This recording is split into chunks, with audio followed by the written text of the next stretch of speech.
Friends అందరికీ నమస్కారం. Friends ఇప్పుడైన తర్వాత బ్యాంకు వడ్డీ రేట్లపై ఆర్బీఐ మరో కీలక ప్రకటన చేసింది. దానికి సంబంధించిన వివరాలు తెలుసుకుందాము. వీడియో పూర్తిగా చూడండి. అలాగే తప్పకుండా లైక్ చేయండి. మరిన్ని అప్డేట్స్ కోసం ఛానల్ని సబ్స్క్రైబ్ చేసుకోండి. ప్రభుత్వం నుంచి వచ్చే లేటెస్ట్ అప్డేట్స్ అన్నీ కూడా ఎప్పటికప్పుడు మన ఛానల్ ద్వారా మీకు ముందుగానే తెలియచేయడం జరుగుతుంది. అలాగే వీడియోని ఒక లైక్ చేశారంటే మరింత మందికి ఇన్ఫర్మేషన్ చేరుతుంది.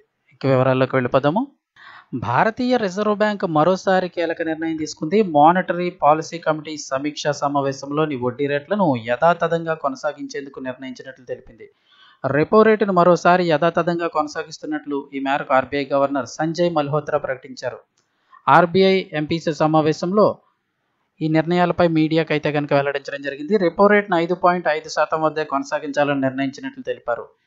ఆర్బీఐ ఎంపీసీ సమావేశంలోని కీలక నిర్ణయాలు ఏం తీసుకున్నారో అని చూస్తే, ఈ ఆర్థిక సంవత్సరం 2025-26లో ఇది 4వ ద్వైమాసిక మానిటరీ పాలసీ కమిటీ సమావేశం. Reserve bank governor Sanjay Malhotra నేతృత్వంలోని ఈ భేటీ సెప్టెంబర్ 29వ తేదీన మొదలై అక్టోబర్ 1వ తేదీ వరకు జరిగింది. రెపో రేటును యథాతథంగా కొనసాగిస్తూ ఆర్బీఐ నిర్ణయం తీసుకుంది.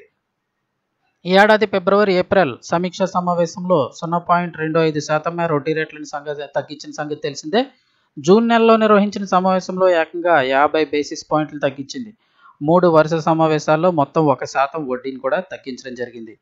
ఆ తర్వాత ట్రంప్ టారిఫ్లు అలాగే ఈ అంతర్జాతీయ అనిశ్చితుల నేపథ్యంలో ఆగస్టు నెలలో జరిగినటువంటి సమావేశంలో వడ్డీ రేట్లను 5.5% వద్దే యథాతథంగా ఉంచింది. ఇప్పుడు కూడా మరోసారి అదే వడ్డీ రేట్లను అయితే కొనసాగించాలని చెప్పేసి ఆర్బీఐ నిర్ణయించుకుంది. ఈ ఆర్థిక సంవత్సరం FY26 జీడీపీ వృద్ధి అంచనాలను 6.5% నుంచి 6.8%కి పెంచడం జరిగింది.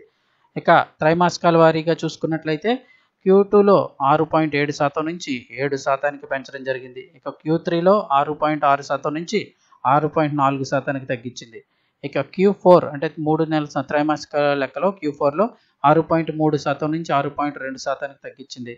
ఇక వచ్చే ఏడాది FY27 తొలి త్రైమాసికంలో జీడీపీ వృద్ధి అంచనాలను 6.6% నుంచి 6.4%కి అయితే తగ్గించడం జరిగింది.